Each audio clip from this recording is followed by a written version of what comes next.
Hello everyone, welcome back to my new video. তো আজকে সকাল সকাল জিম থেকে বেরিয়েই আমরা চলে গেলাম একটু টাউনের দিকে।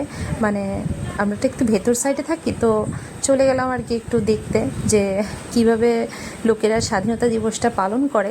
তো সেটাই দেখতে একটু বেরিয়ে পড়লাম। আর আমি আর আমার ফ্রেন্ড মিলে স্কুটি দিয়ে বেরিয়েছিলাম। তো ভাবলাম একটু তোমাদের সাথেও শেয়ার করি ছোট্টখাটো ভিডিও একটা করে।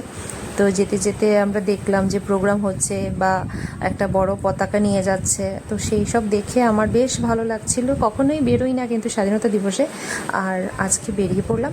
তো ভাবলাম তোমাদের সাথেও শেয়ার করি। আর এতটা পরিমাণে দিঘির পাড়ে মানুষ ছিল যে কি বলবো, সেটার বলার মতো না, প্রচুর মানুষ ছিল। আর অ্যাকচুয়ালি সবাই বেরোয়, কিন্তু আমাদের আর সেই সকালটা বেরিয়ে ওঠা হয় না। আজকে যেহেতু জিমে গেছিলাম, তো জিম থেকে বেরিয়ে সোজা একটু ভাবলাম বেশি না 10-15 মিনিটের মতো একটু ঘুরে আসি। তো তার জন্য একটু বেরিয়ে পড়লাম। আর যেতে যেতে পতাকার একটা দোকান দেখে 2টা পতাকা নিলাম। আমার ছেলের জন্য একটা নিলাম, আর ওর ভাবলাম 2টো পতাকা নিয়ে নিই। আর একটা ওই নিয়েছিল, আমার ফ্রেন্ড নিয়েছিল।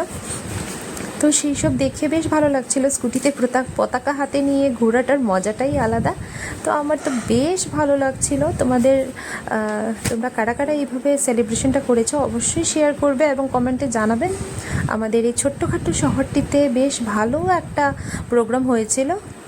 যেদিকে যাচ্ছি ওইদিকেই ছোট্টখাটো করে প্রোগ্রাম হচ্ছিল। তো যে যেরকম পারে আর কি।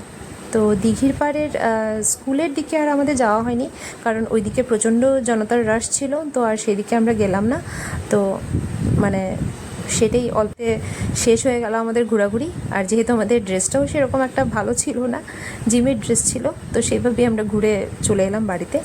আর আস্তে আস্তে আমি আর আমার ফ্রেন্ড মিলে 1-2টা রিলস বানালাম। পতাকা নিয়ে রিলস না বানালে কি হয়। তো কেমন লাগলো আমার এই ছোট্টখাটো ভিডিওটি অবশ্যই কমেন্টে জানিও। এবং